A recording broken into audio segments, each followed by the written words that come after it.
Hello, everybody, and welcome to round 6 of the 2022.2 simGP series. We are on Spa-Francorchamps tonight. You are joined by me, Sas van der Westhuizen, in the booth. I'll be your commentator for tonight. I know we haven't had a lot of streams recently. Things have been a little bit hectic, but I'm back in the booth and I'm happy to be here. After Saturday's 6-hour endurance race, I must say I have been missing this, and I have been missing it a lot. I see there's still about 2 minutes left of this practice session, so just gonna fill some time here and there. I hear some music that I'll have to remember, but let's have a little bit of a look at tonight. So from a race info perspective, it is Spa. We all know Spa very well. I'm not 100% sure which version of Spa this is in Assetto Corsa. I have a suspicion it's the version that had been used up until very recently in Formula 1.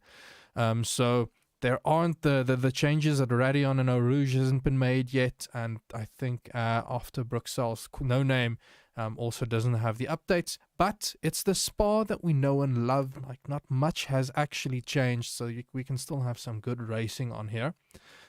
In terms of the weather, lots of interesting things here. The sun is out, but the real world weather forecast had shown quite a rainy weekend. Now, we don't have the ability to have actual rain in Assetto Corsa Competizione, but we can still mimic the conditions. It's quite cold in Belgium at the moment, so there's a 7 to 9 degrees Celsius ambient temperature about.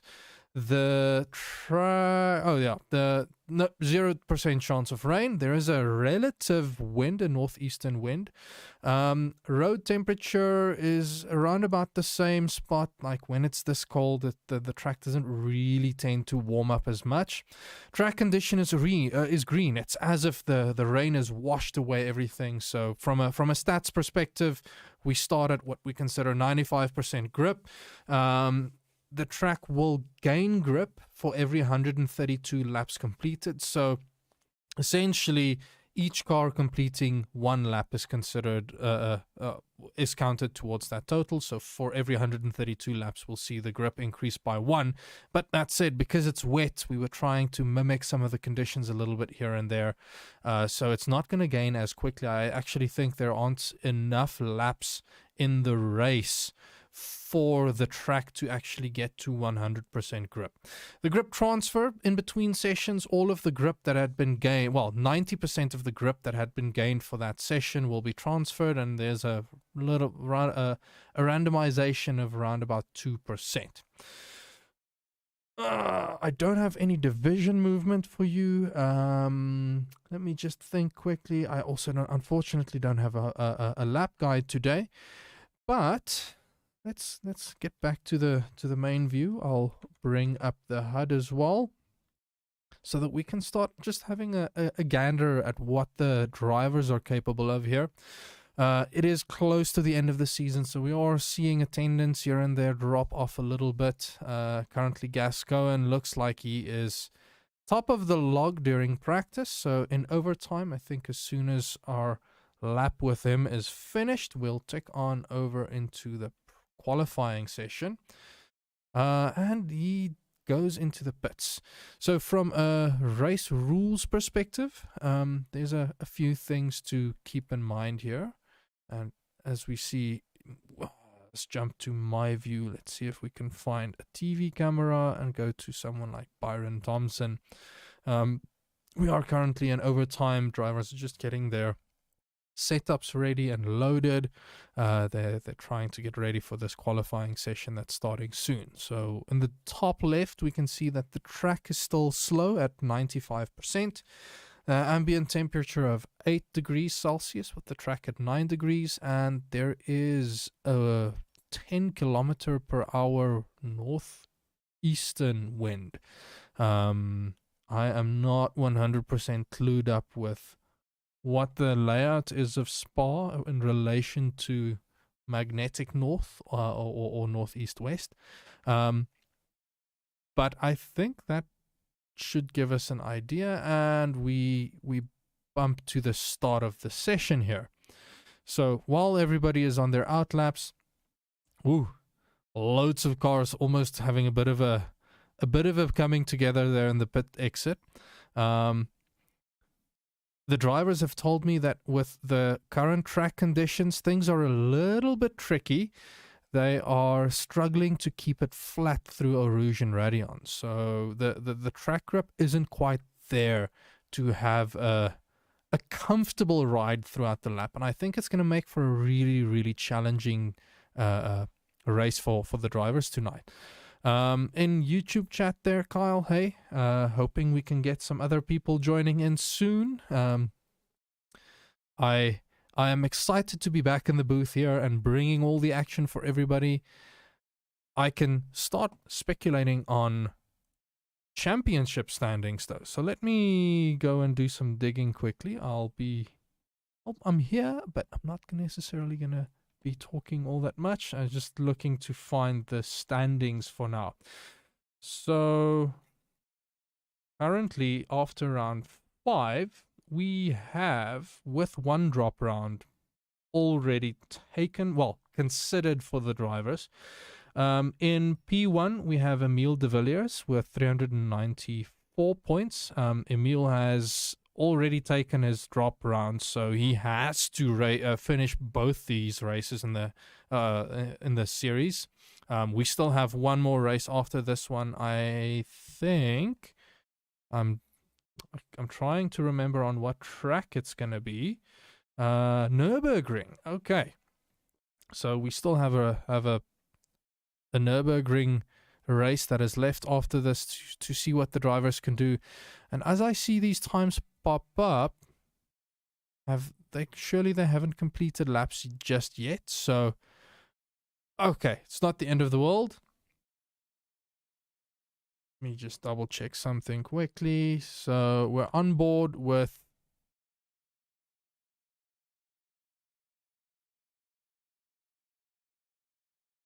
what's his name, Byron Thompson at the moment. I'll hop about between drivers as we go. I just want to first follow him on this lap.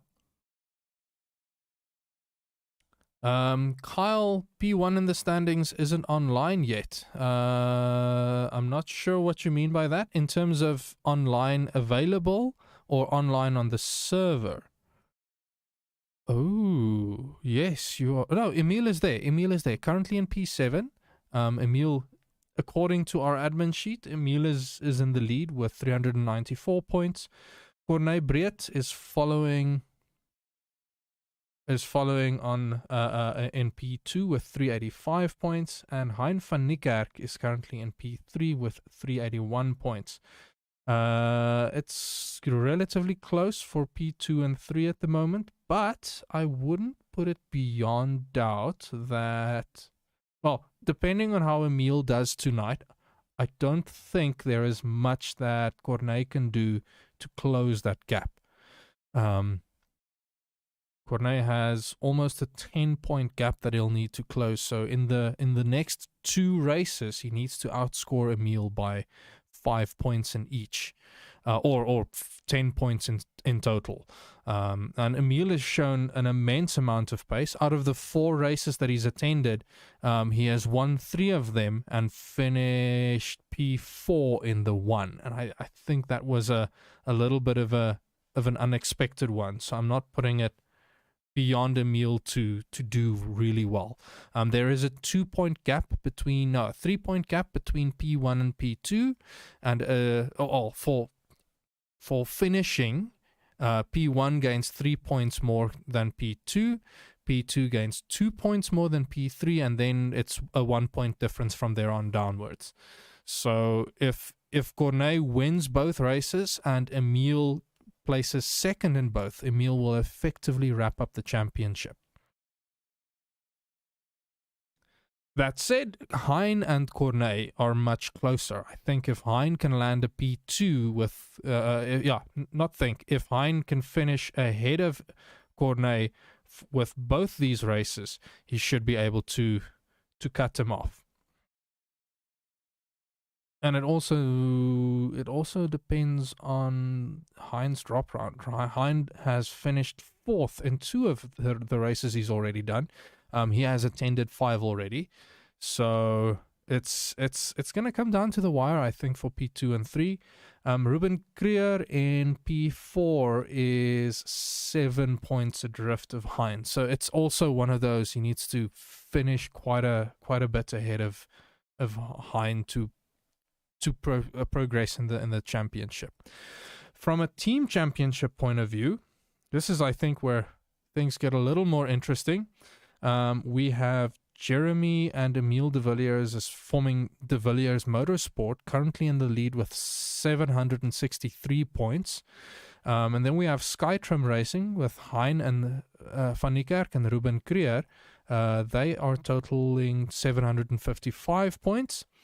And Flying Gypsies Hades with Corné Breed and Ryan de Azevedo, they have 753 points. Now, let me double check quickly. Corné Breed.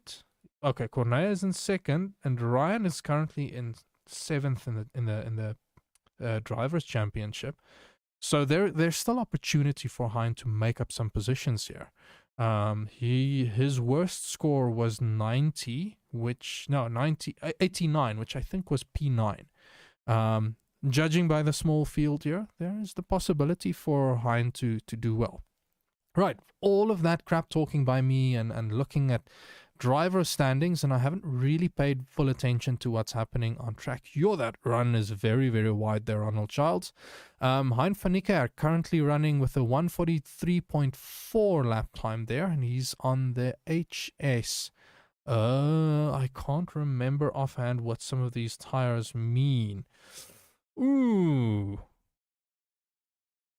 Hypersofts. So Hein is currently in P1. Emile is 0. Yes, there is supposed to be game sound. Okay, give me a moment. Let me fix that.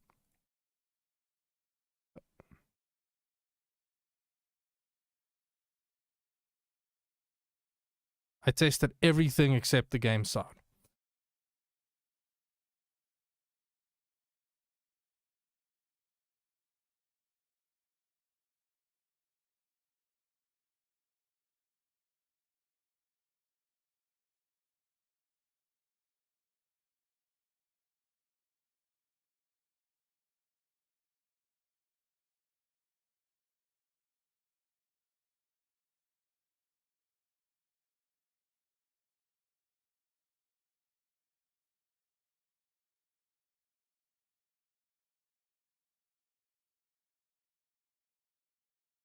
Still no audio. Right. I am quickly going to restart my game so that we can get audio up and going. I'll be back in just a moment.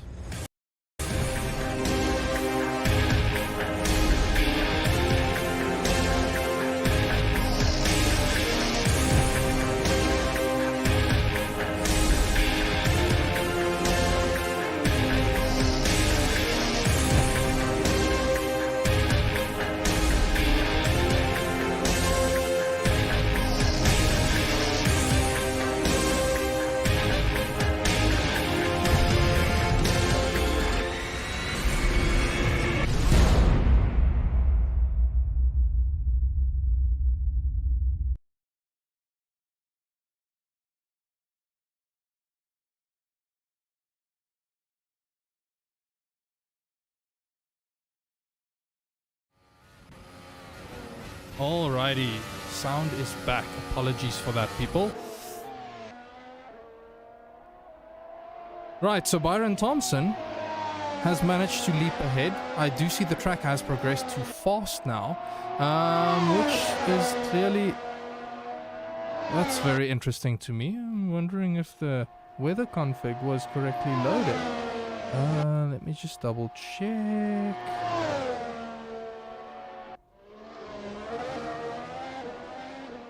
Laps to improve. No, it's definitely been configured correctly.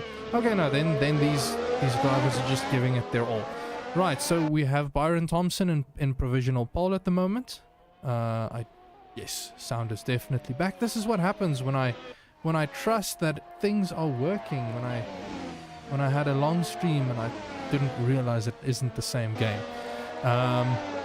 So Byron Thompson slipping into provisional pole. Gasco and managing to get a good grip on P2. And Corneille Breet in P3.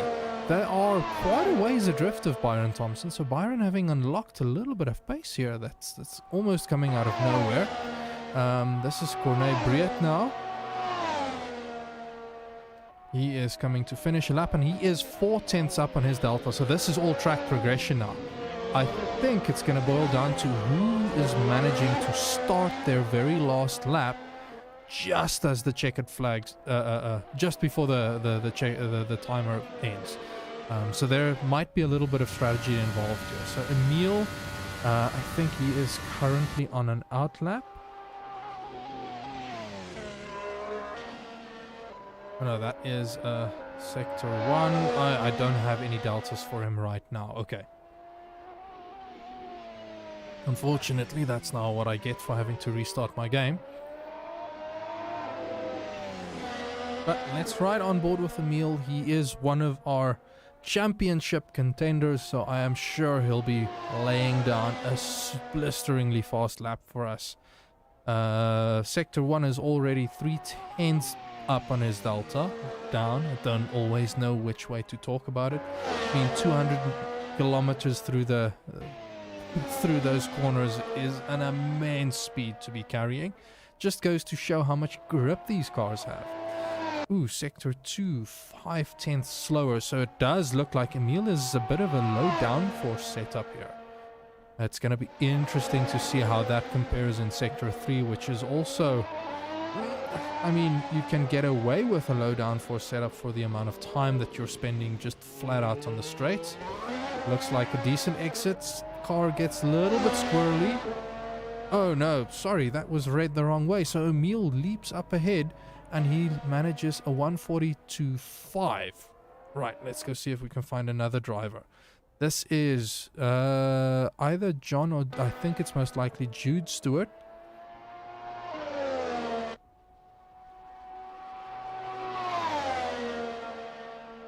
Young Jude, also one of the that car looked very squirrely into the braking zone. Young Jude forming part of the Flying Gypsies team there. I'll double check the name. Flying Gypsies. Ooh, Aries.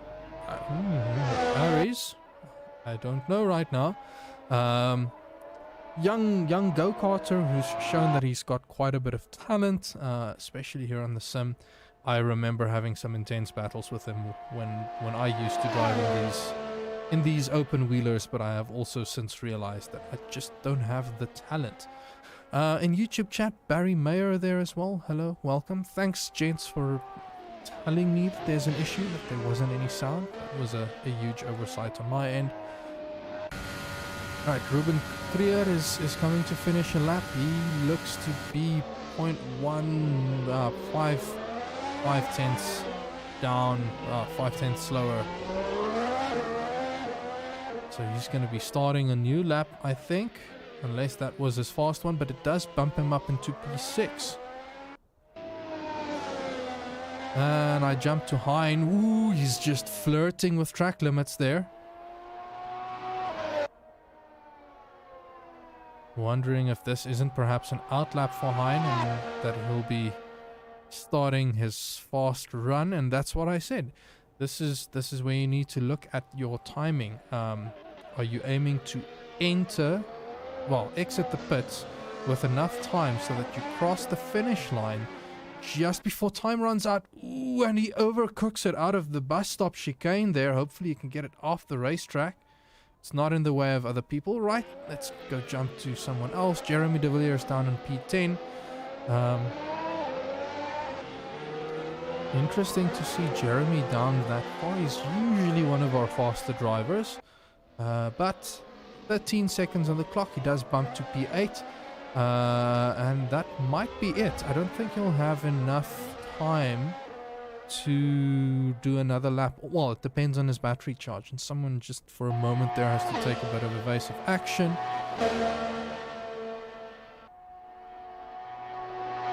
So Jogebed in the sorry, it's Byron Thompson in the pits, and Jeremy jumps to pits. Jogebed, let's ride on board with him.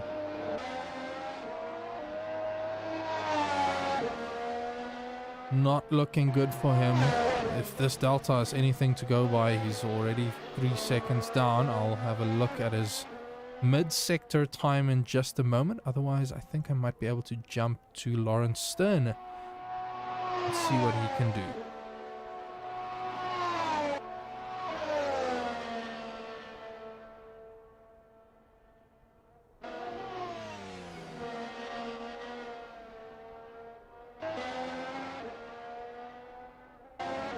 I'm not getting a sector 2 time just yet.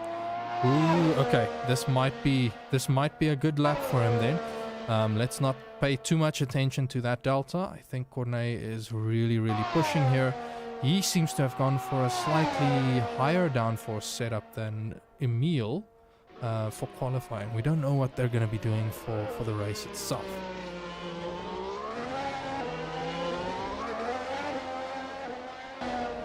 And Cornet crosses the finish line, but that's not enough. He stays third. Right, Emil P1, Byron in P2, Jogebed in P3. Let's just focus him. And that is the end of qualifying. I think we'll go for a quick ad break while we wait for the drivers to bump to grid.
Apologies. I am always afraid of forgetting when the video ends that you're not going to be able to hear me. Right, so I've been talking to myself, but loads of action up and down the field.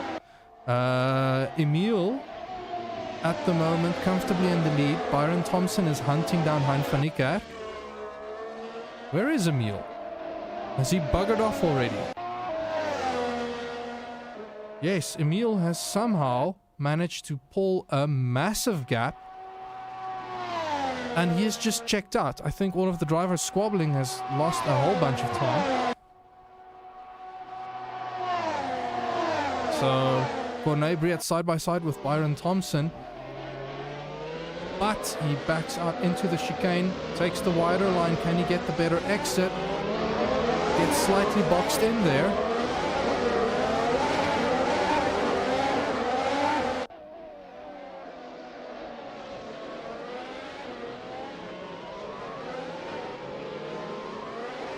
Ruben Creer having a bit of drama there. Just losing positions. But it doesn't look like it was a full spin. They managed to keep it going nice and clean.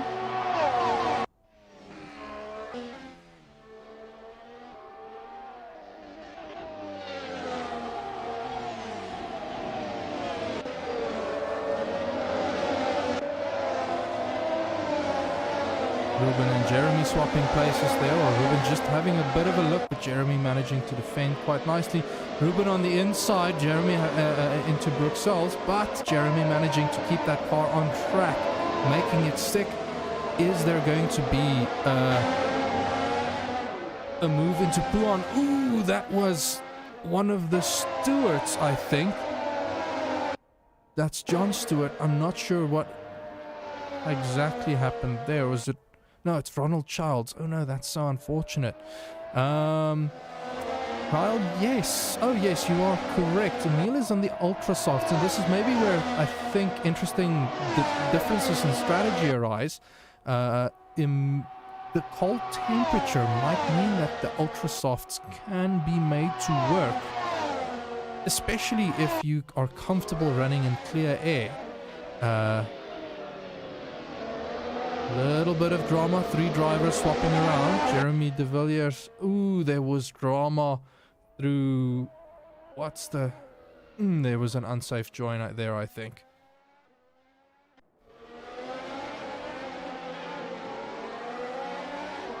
Maybe he knows that he... Well, maybe he felt that he'll be able to run at in P1, have the clear air and use that to his advantage. So he went with the ultra softs, maybe thinking of running a strategy that is a little more aggressive so that he can build a gap and then rely on still having clear air after the pit stops to keep that gap, or rather maintain that gap with other people chasing him after he switched to a harder tire set. But we still have to wait and see. I do see Ronald Childs have disconnected. Gascoigne is on a bit of a drive back. He's currently in P8 behind Ryan de Azevedo, and he's tucked up right under his tail there. But he has to back out in the corner, in no-name corner there. We're watching one here. Looks like the 2 cars are still managing to hold it. It can be difficult in the in the dirty air. It does look like Ryan de Azevedo's setup is slightly different as well. If I remember correctly, they are both flying Gypsies drivers, so I'm not 100% sure what the setup strategy is. With Spa, it's always a bit of a toss-up. Do you go for a low downforce setup so that you can have the straight line speed, or do you go for a high downforce setup so that you can gain a benefit in the twisty bendy sector? Let's try and jump ahead to Byron Thompson. He is currently in P5 and closing that gap on Jude Stewart. Ooh, Jude has a bit of a lockup. Byron braking very late there. I want to see how they go through Eau Rouge and Radion now. Managing to follow quite closely there. And Byron seems to have the slipstream. Will he be able to make it stick? I think he will. No, Jude is fighting. He is defending that inside line. Ooh, Byron has to leave the track there. Oh, that's a little bit naughty there, Byron. You made that overtake. I don't think you made that overtake correctly. But if Jude fields are done by, we'll have to see an incident report from that. It has allowed Corné Breed the opportunity to overtake Jude as well. And as I wanted to switch back, guys manages to get past Ryan de Azevedo now.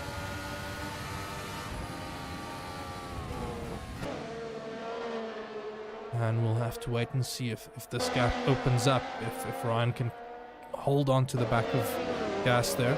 John Stewart is on the super softs. Jeremy de Villiers also on ultra softs. So interesting that the two de Villiers drivers are on ultra softs. Jeremy, of course, involved in that incident a few laps ago, so he's probably nursing some damage and just hoping that he can get it home. Our pit window will be opening very soon. About 2 minutes out from that. I see Ruben Krier is in the pits at the moment, wondering if he's perhaps fixing some damage and still waiting. We'll have to see.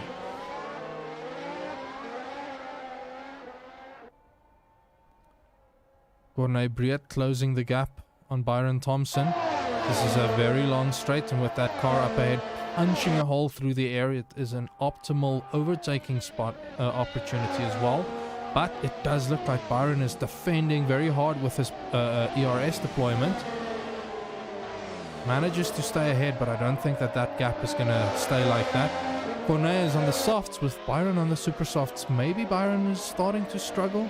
Tires might be falling away from him. I don't have a clue actually at all.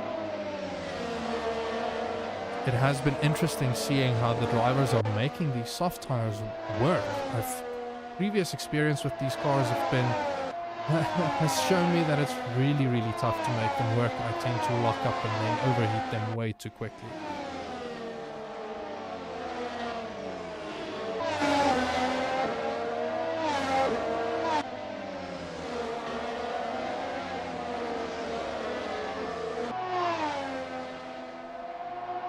Okay, Corné is following very, very closely. Can he tuck up underneath that wing?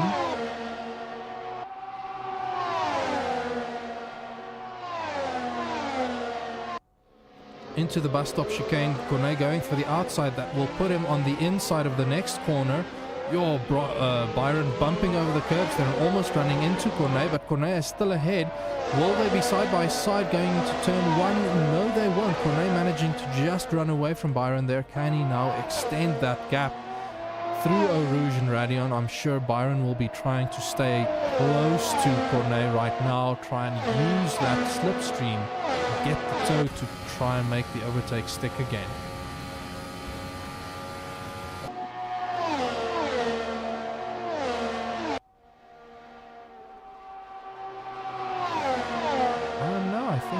Might just have wrapped this one up. Just bumping to Byron now.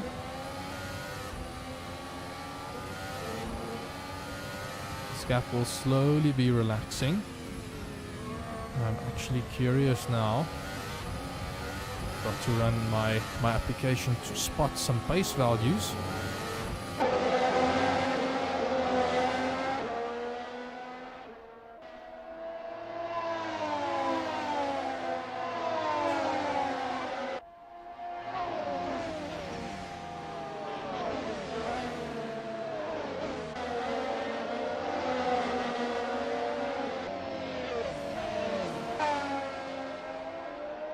Okay, so I'll be keeping an eye on lap times and such for the time being. Emil is absolutely flying though. That gap has grown in the last lap from 12 to 15 seconds. Byron Thompson not completely letting go of Corné right now. Ooh, and I see there's a swap around. Gas is into the pits. Pit window is open, so Gas has gone for his pit stop. I'm trying to remember. I think Gas was on the super soft, so maybe he's decided the tires aren't working for him. So let's wait and see what he's doing.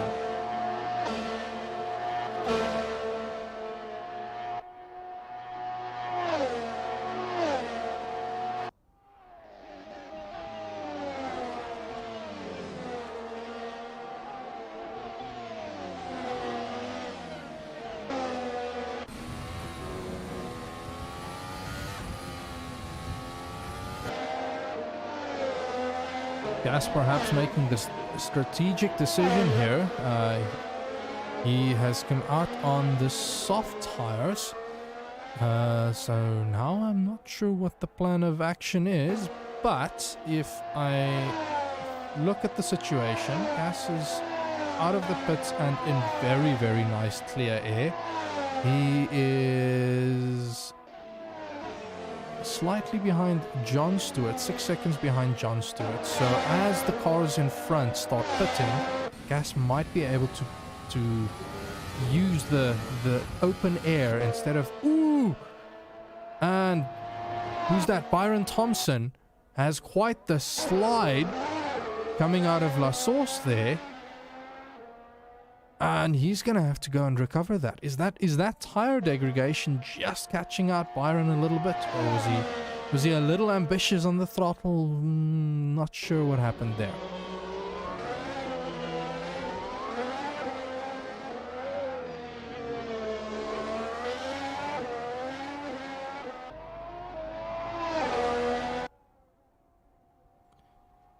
We're on board or following Lawrence Sterner now. He has closed the gap on Hein van Niekerk. Hein seems to have fallen off the pace a little bit there. Okay, not quite. So, looking at pace, Emile de Villiers is running around about 44.7s. And Hein van Niekerk is running 46.3s. Yes, Hein is a little bit off the pace. Lawrence Sterner is running 45.8s. So Heinz have going to be absorbing all the pressure now. And I'm not putting it beyond Hein to stay ahead and defend. But these two gents will have to think about the battle forward. Is it worth it losing all that time to Emile? That said, Emile is absolutely flying. The closest in terms of lap times, I think, is Corné Briet with the best lap time, a second adrift of Emile.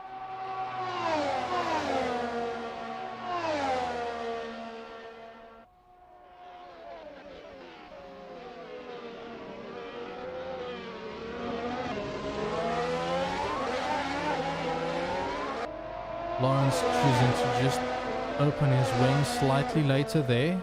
Just has a little peek. Just putting Hein under some extra pressure then. I think they both get a decent exit. The thing is, Lawrence is tucked up right underneath that wing. They're both on the same tire set. Ooh, Lawrence catches a big amount of curb there, and that's hurt his top end speed quite a bit. It's going to allow Corné to close the gap, and if he's not careful, okay, now there's more than enough of a gap so that Lawrence can stay ahead. Oh, that was unfortunate. I was hoping for a bit of action here up ahead, but Lawrence now probably nursing some heat that he generated with the slide there, and he has to be careful with Corné right behind him trying to attack.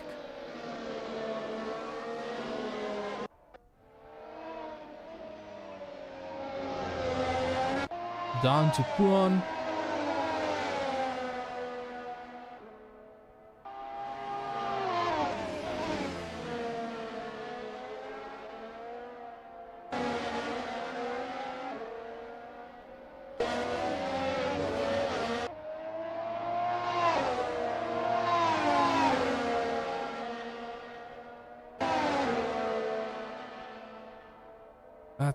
It's Stavelo that I was thinking of. Pulling up a track map to give me a bit of a refresher on the corner names. It's been a while. Right, Corné is going to be piling on the pressure on Lawrence now. Lawrence is trying to make his way back onto the tail of Hein van Niekerk up ahead. But if he's not careful, Corné might be trying to grab that from him.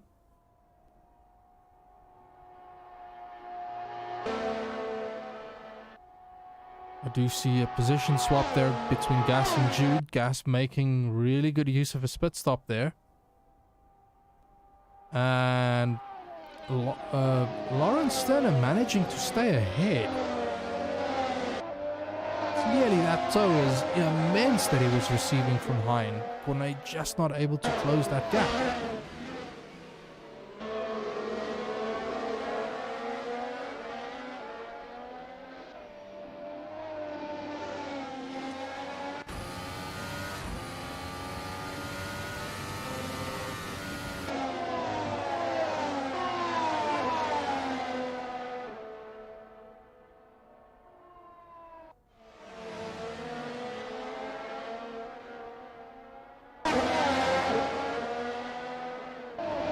Just jumping back to Ryan de Azevedo, who is closing the gap on young Jude Stewart now. From a pace perspective, Ryan is around about the same pace as Jude at the moment, but I am sure that if Ryan can just keep piling on the pressure, he'll be able to tuck in behind that wing and keep it there for the run up to, goes for the inside move in the chicane, bounces over the curbs, does get the overtake done out of the chicane, and Jude just struggling a bit there, getting the car stopped on time.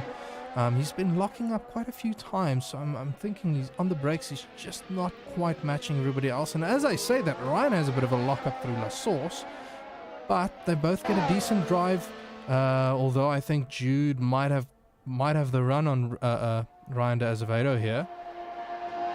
They both get through a Rouge and Radion cleanly, but Jude is right there. Ryan running very defensively, young Jude taking the outside line. He manages to get ahead, but only slightly. Side by side. Ooh, was there contact?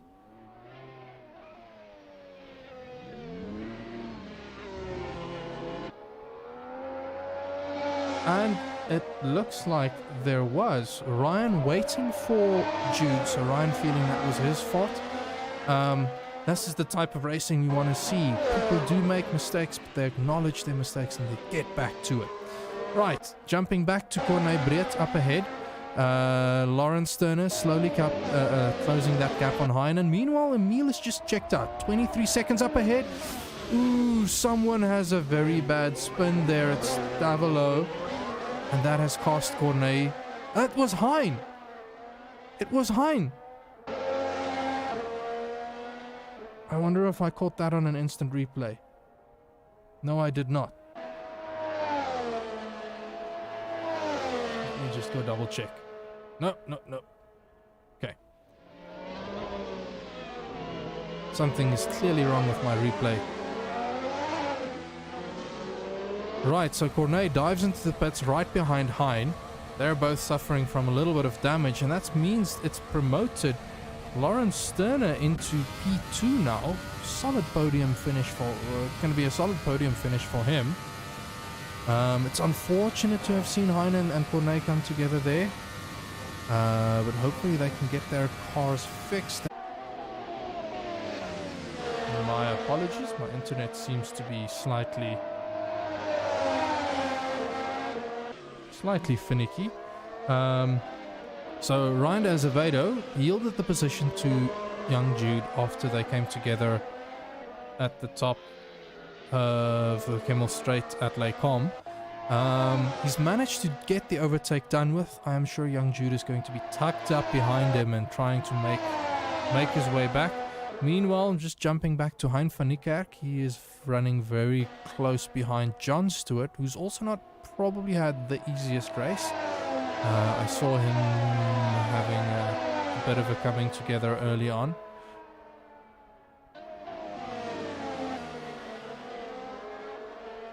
But they are also closely followed by Corne Breed, who's also itching for a position gain there after the moment they've had on coming here out of Stavelo. And Hein manages to slip past John. John looking like he just ran slightly weird to give him the inside line. Lawrence Sterner is into the pits. Jude Stewart is into the pits.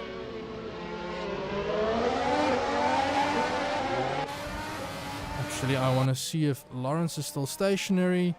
Ooh, this might be close, people.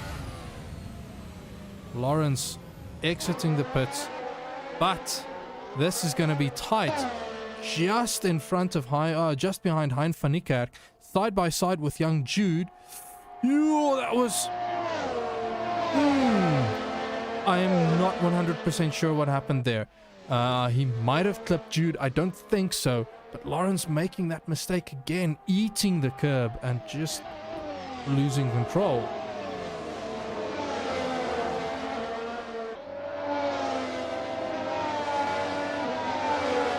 So, Lawrence having been marked as his pit stop completed. I'm not sure why some of the other pit stops haven't been accepted. Ooh, is there a bit of drama here? Have people not done a proper pit stop?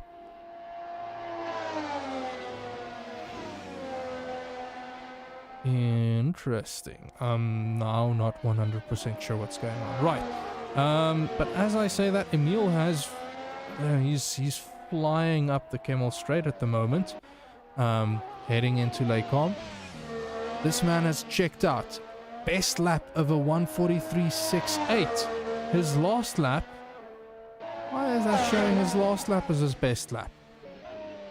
According to my timing, it is a 1:45.6. Oh no, I'm looking at the wrong...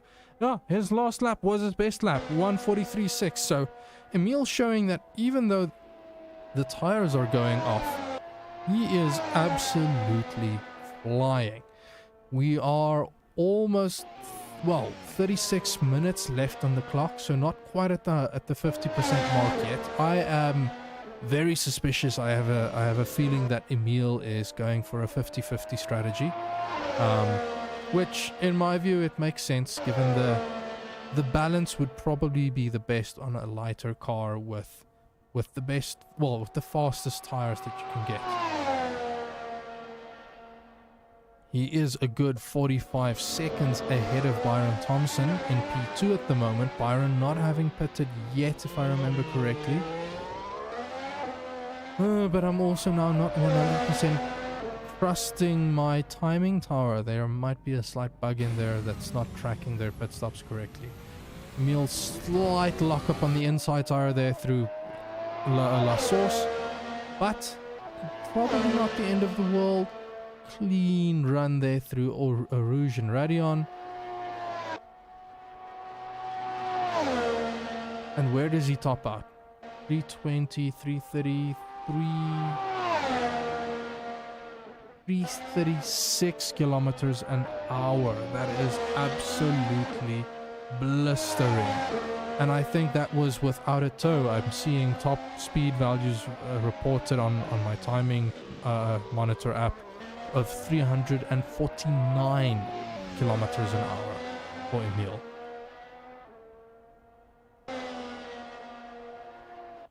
Right, John Stewart currently on the back of Jude Stewart. Oh, sorry, no, it's the other way around. Jude Stewart on the back of John Stewart. Not sure why John Stewart is on the super softs.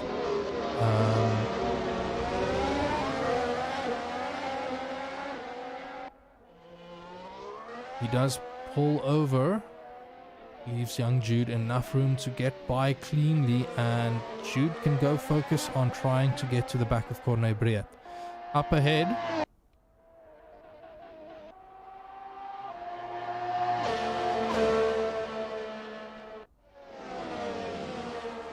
that's not far enough. Up ahead, Lawrence Turner still right under the tail of Hein van Niekerk. Corne must have lost a little bit of time there in the pits. Not sure if he maybe repaired some extra time. And Ryan Azevedo having a bit of a switch around there with Byron Thompson. Byron having drama. He had to go off track completely. I think he had a bit of a moment through Puan. So that, ooh, that is a spin. And can he keep it together? Ooh, careful with a rejoin like that. You don't want to be crossing the racing line with cars arriving on you. So we are currently on what is considered an optimum track with 98% grip.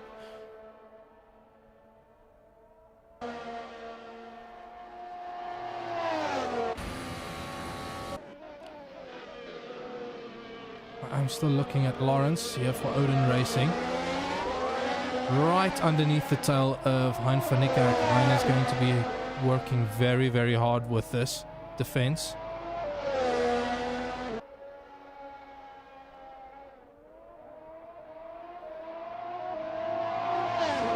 Hein does manage to pull a little bit of a gap out of La Source there.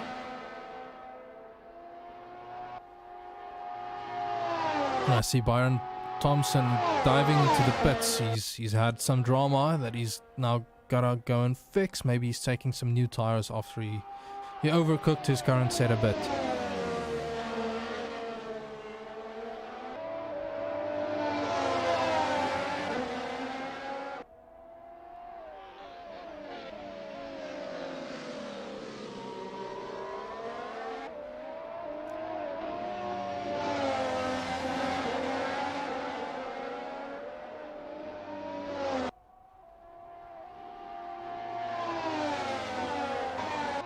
Lawrence having shown all night that he does have the pace to bring the fight to Hein there. And I'm sure Hein is sweating bullets, but he is going to defend for all he's worth. Don't count him out of the fight just yet.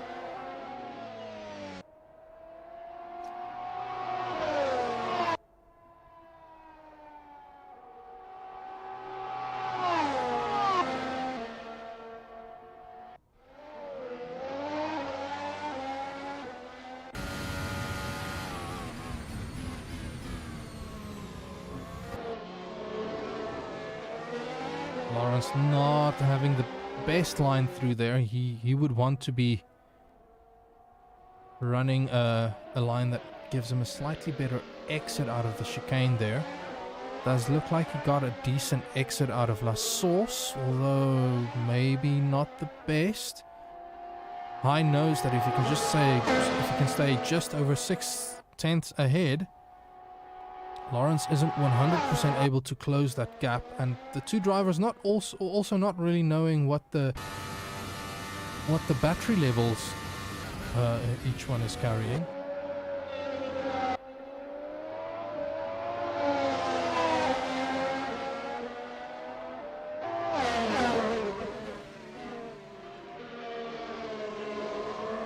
And we have reached the 30-minute mark. Corneille is also closing that gap, and Lawrence has brought the gap down to 3/10.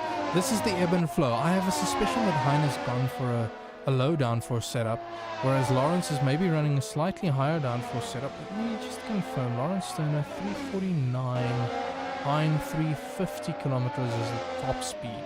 So it's difficult to call, but every time that they exit Stavolo, Hein seems to be able to pull that gap back to 6/10.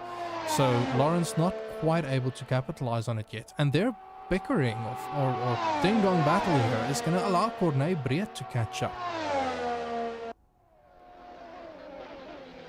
Emile still out. I suspect he might be looking at taking his pit stop soon. He has a 56-second gap on Ryan de Azevedo in P2 now. Little bit of wheel spin there for Lawrence, but this time maybe a slightly better exit. Can he get under that wing? Not quite there yet. You need to be very close coming out of Radion so that you can capitalize on the toe. Hein running defensively and then going back to the outside there. Maybe trying to break the toe a bit.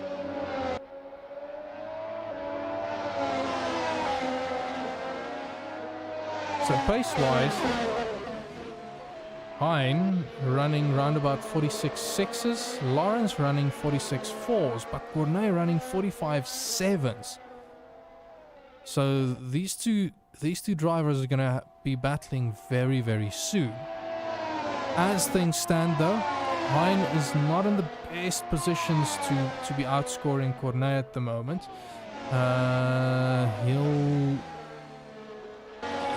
He's currently outscoring Cornet by 2 points. And I think if he can... Ooh, it's going to get tricky from there on. Yeah, if he wants to improve, he'll have to improve his worst round, which was a 94, so that's P4. And Hein is currently not in P4, so maybe even better. And that is assuming that Cornet doesn't take a win in the last round. So it's about outscoring him on this lap as well. And while I was looking away, Hein had a moment, and Lawrence Sterner has managed to pull a 2-second gap. Why am I not paying attention? This is what I get for trying to look up stats. But it means that I can go have a look at what Cornet is doing. So Lawrence managing the overtake in the end there.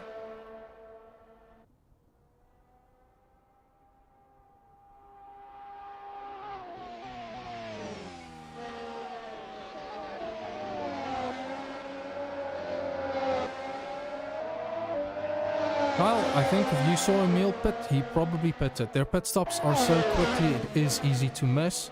I'm looking at my timing grid that I have, and it says he pitted 28 seconds ago. So yes, he has definitely pitted, and it's around about when I expected him to pit. So he's running a 50-50 strategy there. Aiming to just nurse those tires, and the gap has come down, but he is still 36 seconds ahead of Ryan de Azevedo. I'm just sticking with this battle because Cornet is looking very, very dicey with Hein here. Hein having to run all the way to the edge of the track there to try and maximize his exit, but Cornet is 3/10 behind him, following right there in the tow.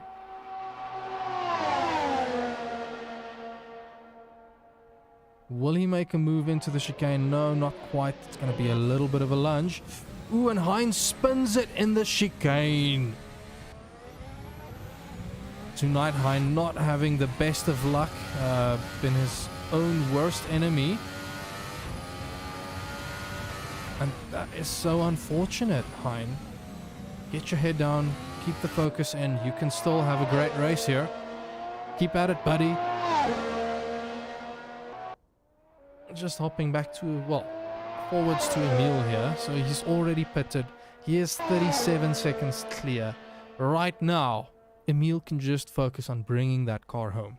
But you go and tell a race driver to slow it down and be safe. He is likely not going to even listen to you. He'll just laugh it off. Get his head down and keep on pushing.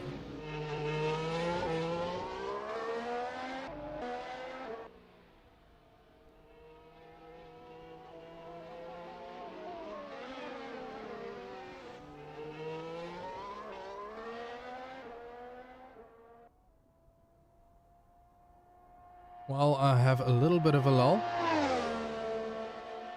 If you are interested in joining us, you can head on over to www.simracesa.co.za. You can find all the information there, our rules and regulations. You'll find a link to our Discord server where you can come hop on and come and engage with the community, see what we're about. We are at the... Ooh. Ryan de Azevedo went to pit, and that has promoted Gas Cohen into P2. So to get back to my story, that we're at the butt end of our 2022.2 season. There is only 3 races left after this, so still loads of action to be had. Our GP season might be somewhat blocked out, although I think with the amount of people we've seen now not making races, and I suspect load shedding is playing a bit of a role here, we might be able to accommodate some sign-ups. There's definitely still some space in the Sim M2 series, and also space in the Sim GT series. So what do we race? Next week we'll be on Brands Hatch with the BMW M2. the M2 CS Racing. Gonna be a fun one. I've already gotten reports from teammates that it is one of those tracks where the smallest mistakes can cost you big time. After that, we head to Monza for the simGT series, where we will have our final race of the season. I think. Oh no. Okay, so for Sim M2. Charles Wilkin has already taken the championship, and I think Ross Bartle has grabbed P2. For GT, Ross Bartle has locked out the championship for him, and then we still have a very lively battle for P2 and P2 and 3 in the championship. And I think there's still some odds for P4 to be in contention for the podium there. And then the final race, the Nürburgring. I think after tonight, Emil might be in a very, very good position, and he'll likely only have to finish in like the top 5 at the last race to lock out the championship. But I'm talking under correction here. We still have to see what is happening. But I'm excited to see this. It's been an exciting race tonight. Action up and down the field. Now that everybody's relaxing, we're getting into that stage where fatigue will start to set in. But yes, as I mentioned, you're welcome to come and race with us for the last few races. There is still spots available on the grid, and of course, if you're interested for the 2023 seasons, we should be announcing that very soon, so people can start getting ready for that as well. We had the 10-year championship race, the 10-year birthday anniversary race for SRSA. Yes, can you believe it? SRSA is 10 years old. Mr. Jason Holden Jones having started all of this way back in 2012. The ambition of creating a space where people can come and race and have fun and enjoy a sense of community. So there's still awesome racing to be had this season, but you can set yourself up and get ready for the next season.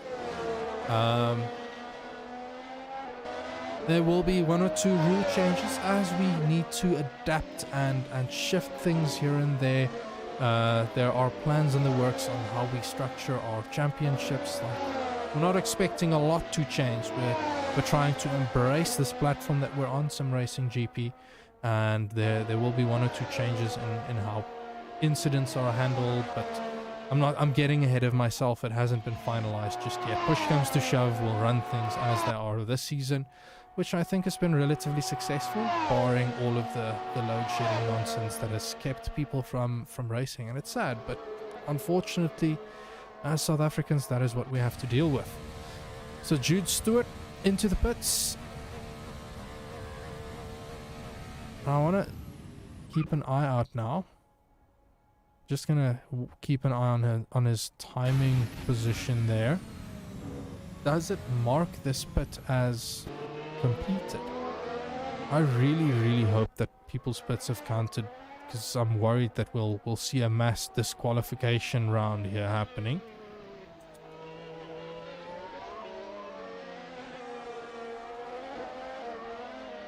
And it doesn't. Okay, I'm not sure what that then means. Interesting. Unless Lawrence... But Lawrence has pitted. Unless he just went into fixed damage and thought maybe I can pull a bit of a gap and go pit again. Although I don't quite understand that.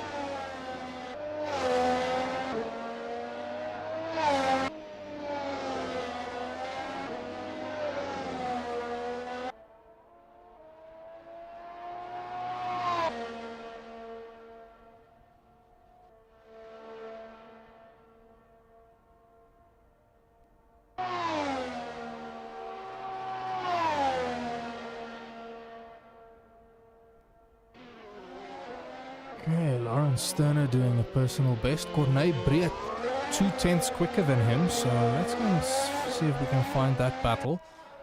These two drivers have shown that they can be fierce competition with one another. 18 minutes to go. My apologies. 18 minutes to go. That is... Ooh, now I'm going to have to do some difficult math. It should be just over like 21, 22 laps left. Maybe a little bit more.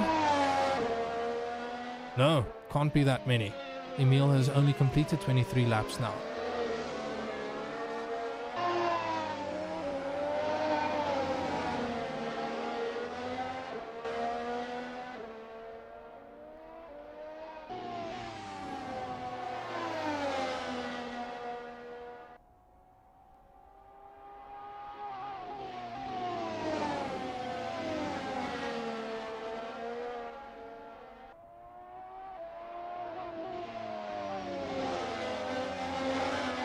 Oh my goodness, in the course of a third of a lap, Cornet has managed to bring down that gap by a second. He is absolutely flying, although I am curious if he is maybe using up some of his ERS to get under the wing and then slowly build back up charge so that he can go on the attack, as Lawrence has a bit of a lock-up here into the chicane.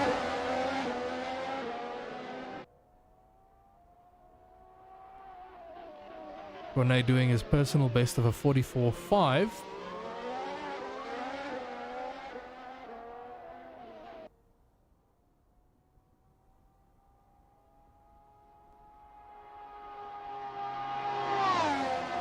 Yeah, and it's looking like Lawrence is managing to pull a bit of a gap here. So Cornet was probably eating into his battery charge there to close the gap, and now he'll have to wait a bit. Wait 1 or 2 laps while he's charging things back up. And Jude Stewart and Raymond Duggan has a position switch. Duggan went in the pits. Okay.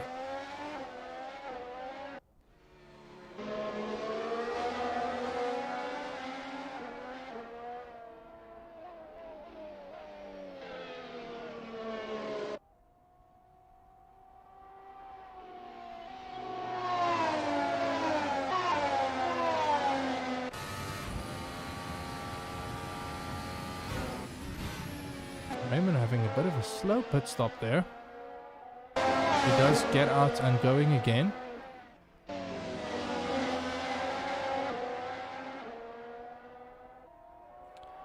Cornet has that gap down to below a second.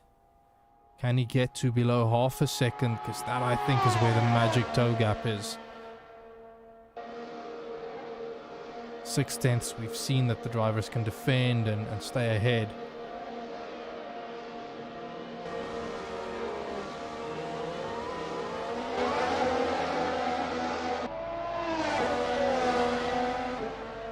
Why does that sound like my car is revving to the max? Let me just double check something quick. It's not me. Okay. Back to Cornet. And Lawrence having not showing that it's not his first tango here, is being quite smart with where he is deploying his ERS. He's just making sure that he stays ahead, keeps Cornet out of the tow on with the run up the Kemmel Straight. Cornet can do all that he wants, chasing him here in the slower sector 2. But he is just stuck behind it. This is one of the times where I do wish that we as spectators had access to a driver's ERS charge.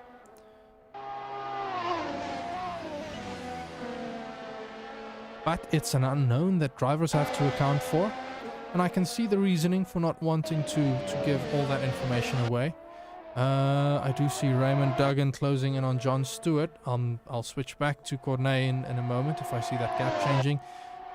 John cutting a bit there at the top of Radion. Choosing to run the outside line. Raymond Duggan still inside line. Manages to get the overtake done before Lecombe. And he's going to be driving off into the distance now.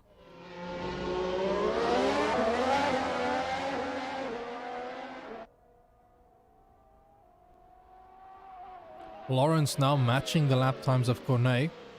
Cornet trying to get the better exit there. Ooh, and that might... Ooh, just kicks out the rear. That's going to cost him dearly. He would have been in the gap there where he wouldn't need ERS that much. And I'm saying this thinking that they don't deploy it up this straight as aggressively.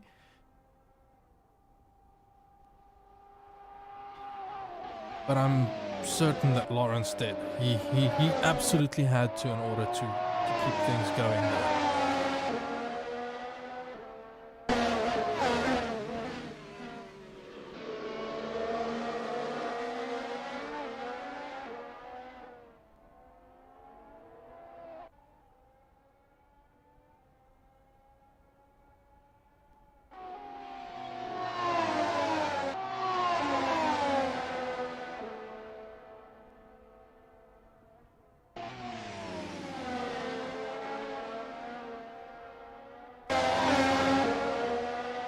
Okay.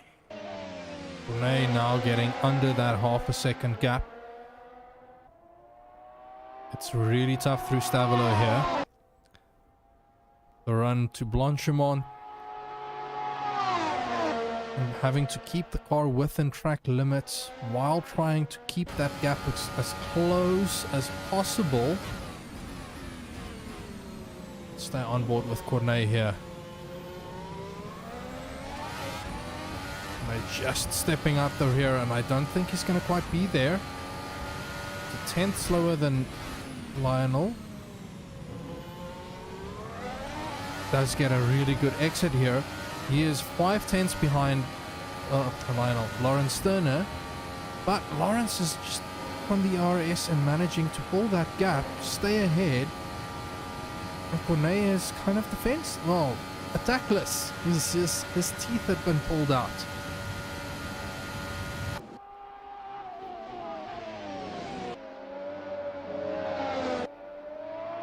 And I can see that Gascon up ahead, he has also reached a point where he's kind of checking out. Currently doing around about 45.4s. Emil dipping into the 43.9s here in terms of pace. So I'm using an average of their last 3 laps. Emil doing his the session best, so that's a 43.3. We've got 10 minutes left on the clock. So just over 5 laps left, I believe. And the pit window will be closing now. That's why Jeremy de Villiers has gone into the pits. He is out and running again, but he's now a lap down on Emil.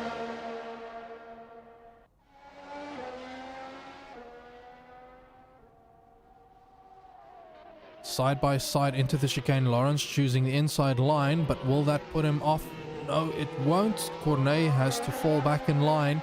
Pit window is officially closed, and I do think everybody has managed to has managed to take their mandatory pit stop. I do see Hein van Niekerk also close behind Ryan de Azevedo, but I'll jump to them in just a moment if that gap closes anymore. Lawrence just holding on, staying that 6/10 in front of Cornet and maintaining that gap, making sure that come the Camel Straight, he is far enough ahead that Cornet can't use the toe and slip past him. Just jumping to Hein van Niekerk, who is 6/10 and closing in on Ryan de Azevedo very quickly. Ryan may be taking the gamble and saying, nope, I'm going to be ahead and I can manage that gap towards the end of the lap and make sure that I stay ahead. Ooh, there was a bit of a moment there. Not sure what that network spike was. Trying to keep my chameleon eyes on Cornet Breed as well.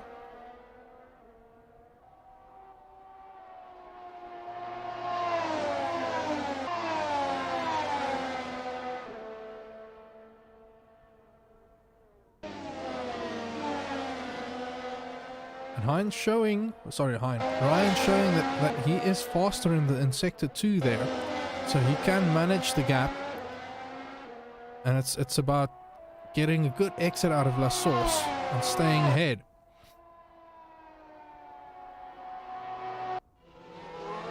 just jumping forward to Cornet. Cornet looking like he gets a decent drive out of the bus stop chicane, but that is a lap 3/10 slower than Lawrence Sterner. So maybe Cornet is becoming wise to Lawrence's tricks, making sure that he's leaving himself enough battery charge so that he can catch up. Although I said that, and he is just laughing and running away from him again on the Camel Straight.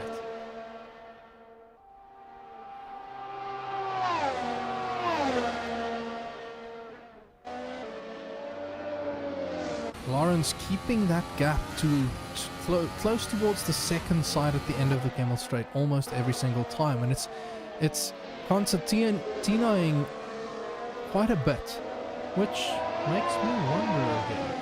Cornet Breed 345, Ryan 345, Hein 350, Lawrence 349. That's their top speeds that I'm reading out.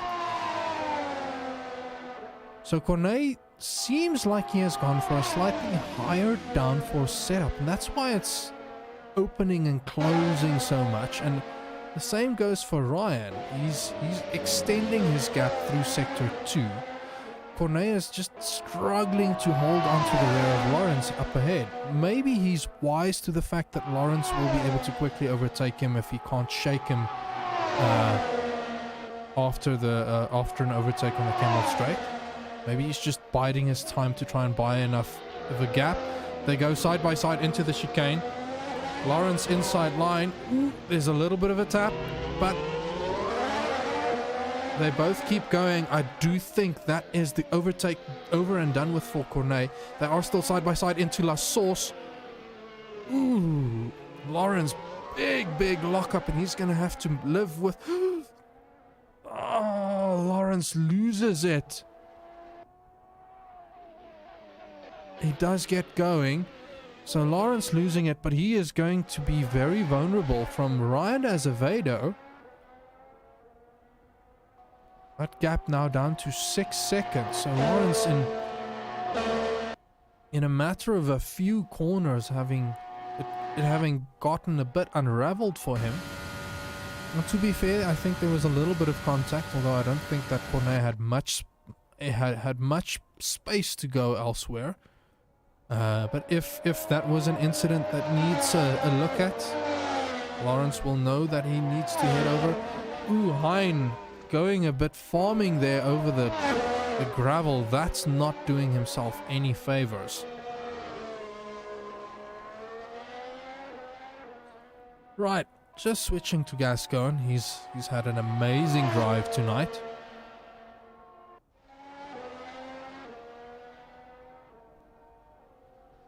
He's had an incredible drive. There was drama at the start. He fell down all the way to the back after having chosen to go off the track at Les Cons. Rejoined safely, and he just drove his way back to P2. Granted, Emil has been in a class of his own, 50 seconds ahead. That's almost a lap ahead of... Oh, sorry, not almost. That's half a lap ahead of Emil. Half a lap ahead of Gas.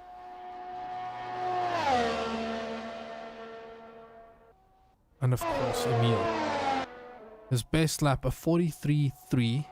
The track is almost at an optimum level now. They've cleared the water, they've cleared the debris, they've laid down some rubber. And we just see these cars going faster and faster. With, who's that behind him? It's one of the cars that he's lapped. Yes, that is Jeremy behind him.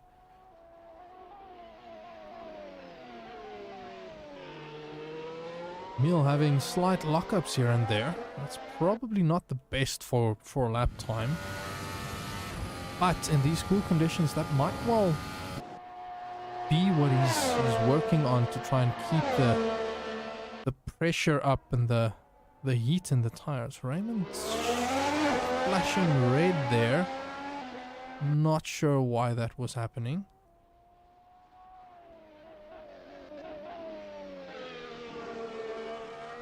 Now it was John that was... Oh, John has had a big moment. Where is this? This is the chicane. Just be careful with the rejoin there, John.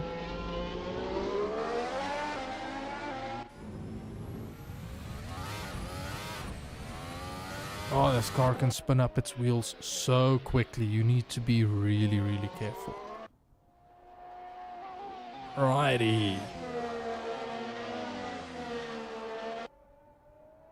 So, Hein's still having drama and struggling. How did he get himself turned around at Stabilo again? That is very likely opening up the gap for Byron Thompson to close it and go for a late overtake. There is 2.5 minutes left in this race. Just jumping forward to Emil. Emil will be starting a lap now with Hein right in front of him.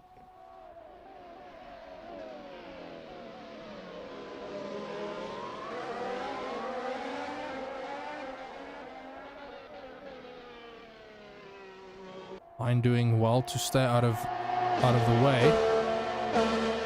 But Byron Thompson. Oh, that's not Jeremy that was behind Emil. That was Byron Thompson.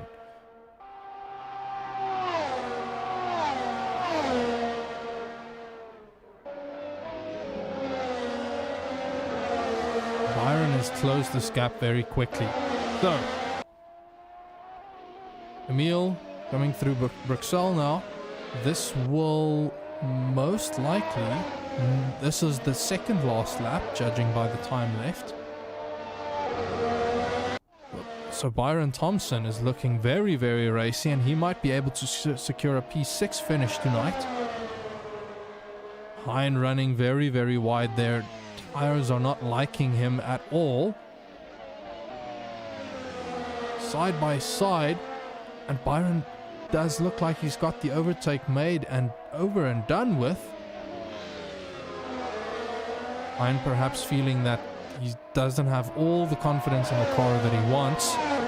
So rather than cause further drama, just yielding that position ever so slightly and taking it on the chin.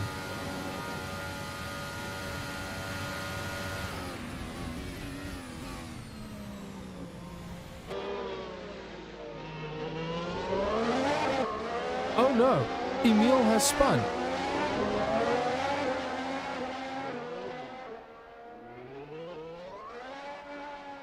And he will now go and start the very, very last lap.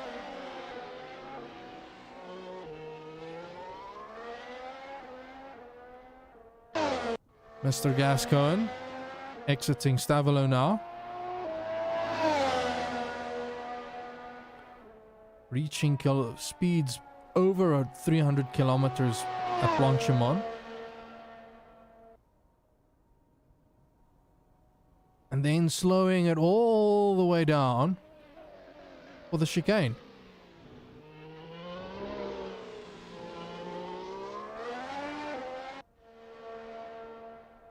Cornet also on his way to the chicane. Ooh, big lock up there. I think that was Jeremy de Villiers. Yes. Maybe having a bit of a moment there behind a front runner that just was braking a little bit early.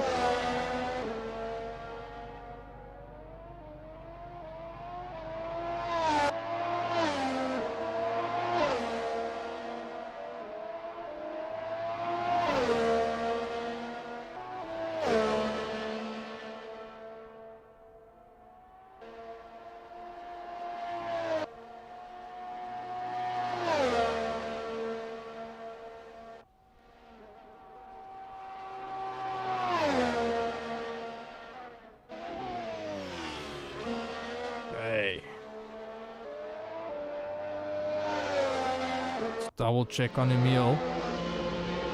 Riding through the chicane there. Just trying to lap Hein, but not quite. So Emil finishes in P1. 2 cars up ahead, still battling. Hein managing to get past Byron Thompson again.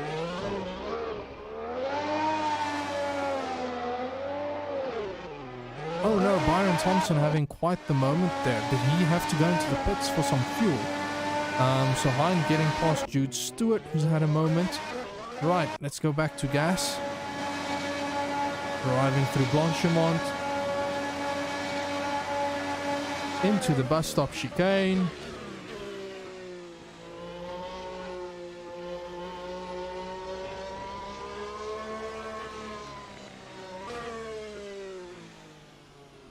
And parks it in front of the line, or slowly rolls it over the line,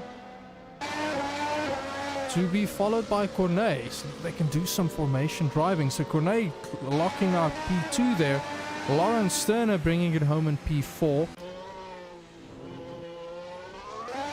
Ryan de Azevedo, P5, Hein van Niekerk, followed by Byron Thompson and Jude Stewart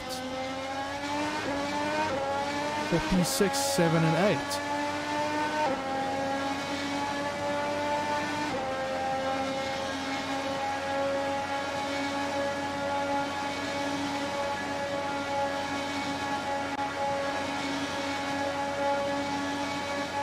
Hear those engines roar.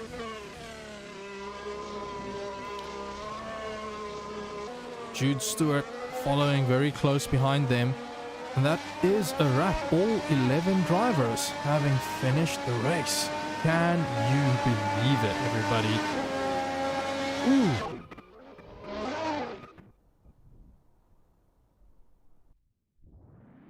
Let's head to interview time.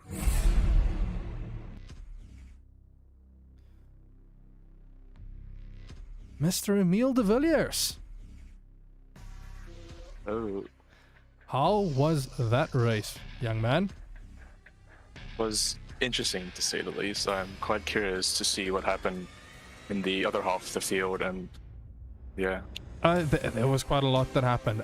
Just quickly tell me, how was the car feeling? Like, it looked like you just checked out and drove like a demon.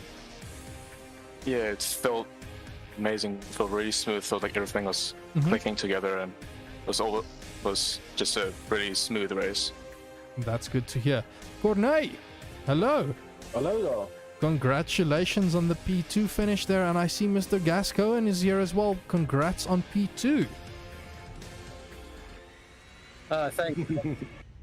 Very unexpected after the early action and one massive undercut. But yeah. I was just out. about to ask, Gas. I saw you dropping down like a stone after having, I think you took the exit road at Lake Com.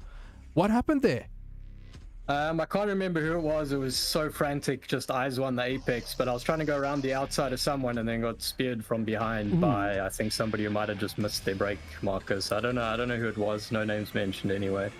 Okay. But yeah, so it was forced to go wide there. Obviously coming back onto the track there and without on the first escape road is a bit tricky. Yeah, so just try to make sure I didn't catch up everyone else, catch anyone else in my carnage, and found myself at the back. So after getting a bit slowed, pitted early, and that was the end of that. Well, you had a good run to the end, Cornet. You had quite the battle with Lawrence there. Tell me your thinking there. Yeah, well, first of all, I've got no idea how Emile got those ultrasofts to work. But yeah, so for me, I had a hectic start. Good at first, but then I was just a sitting duck in the back straight, and I got double passed. And yeah, it was recovery race today. Basically got into a tangle, and then 3 of us had to go pit earlier as well for damage. And then shortly after that, I got damage on my front wing as well. And yeah, so the problem was that I think it was Hein and Lawrence. They had very good top end, so I just couldn't come close to them on the back straight. Yeah, no, I I saw you topping out at a speed slightly below them, like 4 or 5 kilometers a second. Well, that was your top recorded speed on my end, but like it looked like if you couldn't get below 5/10 at the point at Eau Rouge, like that was it. There was no way of keeping intact. Yeah, and then yeah, I made a mistake. We were able to pass him, and yeah, then with me and Lawrence, I saw I was catching him in the infield, and I knew if I just keep the pressure on, maybe there will be a chance. The only way passing would be a lunge, and I think I did a decent lunge there. We had a bit of a touch, and then on the next corner he tried too hard and spun. Got a bit of wheel spin. I was able to break the toe because I knew even if I pass him, he's just gonna overtake me again. I was speculating if you were just playing the Wile E. Coyote there and waiting for the last lap to try and make the overtake stick, knowing that you might be caught. But in the end, you managed to get a solid P3 there. Emil, any thoughts on that Ultra Softs? Like, how did you make them work?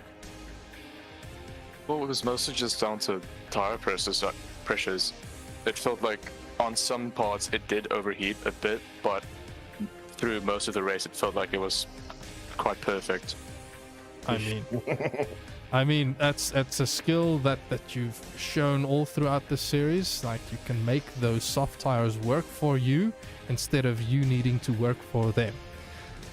Any closing thoughts, you gents? No, thanks for the race and the commentary. Yeah, I hope it's entertaining for you gents to go and watch. I think it was an entertaining race. There was battles up and down the field. And Emil, you just showed everybody that there's a bit of a masterclass here. Right, so congrats then, everybody. Thank you. Thanks, Cool. Cheers. Thank you. Cheers.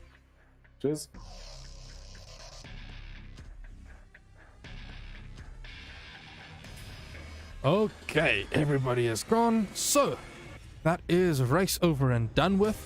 As I said, next week it'll be the M2 race again. So at Brands Hatch, I think Ryan will most likely be the one that'll stream that. So hopefully he's still away. But as I mentioned, apologies. As I mentioned, you can head on over to www.simracesa.co.za. Find the link to the Discord channel, get set up, and you can sign up for the last 3 races if you're keen on joining those. Just as a side note, this is a bit of a recent change. We started out the season with a mandatory donation, but we have now since moved away from it, making it mandatory. But we still believe that we as a community can help others. You'll notice in the bottom left corner here, Jogebed Child and Youth Care Center. We ask our drivers, please feel free, open your hearts, make a donation to them, and that way we can help some people in need. So it's not a mandatory thing, but thus far for this season we managed to raise just over 19,000 Rand for them, which is I'm sure has been helpful, like just that extra bit of income. And hopefully we can find another cause that we deem worthy for next season. So keep that in mind, you sim racers. Like, if you feel that it is a worthy cause, like, come and help us out to make a difference in someone else's life. With that, I will leave you and say have a good night, everybody. Let's see you back here in chat on next Monday. Cheers, everybody.